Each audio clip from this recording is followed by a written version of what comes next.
Yes, we told you yesterday about the deal itself, the fact that it was now going to be the third most valuable football kit deal in history. Barcelona leading the way. They're made by Nike.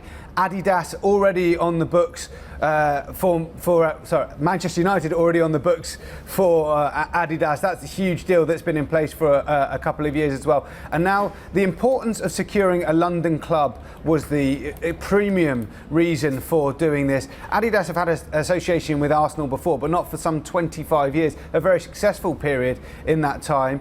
Arsenal have been stuttering in the Premier League and in Europe over the past few years, but from next season in particular, they're hoping that the good times will be coming back. There's been a lot of change at Arsenal. Unai Emery is the man now in charge at Arsenal, replacing Arsene Wenger. They've got a new CEO. Stan Kroenke's increased his stake in the club as well, buying out Alisher Usmanov. And Kasper Rorsted said that all of those factors meant that as soon as a club like Arsenal, a brand like Arsenal came up, that it was a no-brainer, as he put it, to take on them from next season.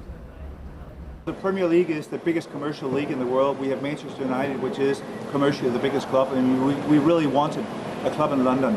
Arsenal was a three stripes club until 1994. When it came up for us, it was a no-brainer to take that. We're very happy to have signed it on, and in 2019 they'll be playing the three stripes again. We look upon the Arsenal brand, it's still a global brand that's been underperforming the last couple of years, and we believe that long term there's so much upside in Arsenal. So it's actually less about that change. We were just convinced it had to change. Last year was probably the worst season they had. And if you look upon how they're playing right now, 5-1 at Craven Cottage against Fulham, played some of the best football. One of the best goals were made with Ramsey when he did the goal with the heel, so it's just still a football.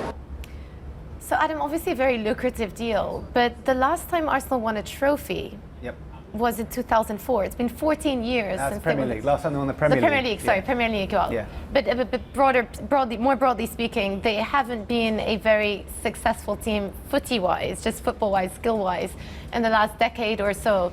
What is the appeal for company sponsors to go after teams that are less, not as successful as some of the others in the top of the Premier League at this point in time? Yeah, I mean, given that every season in the English domestic game, there's only a maximum of 4 trophies that the team can win. So you measure success on certain things. Now, for many years, it became loyalty.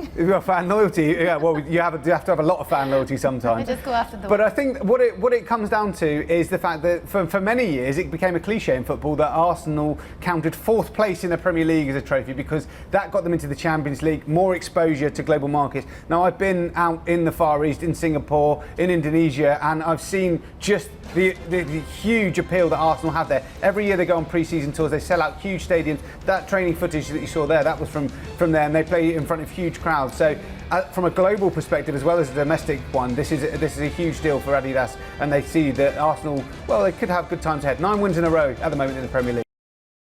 Hey everybody, it's Hadley Gamble from our new CNBC Middle East Bureau in Abu Dhabi. Thanks for stopping by. Now to watch more, you can try one of the videos that just popped up on your screen. And don't forget to subscribe.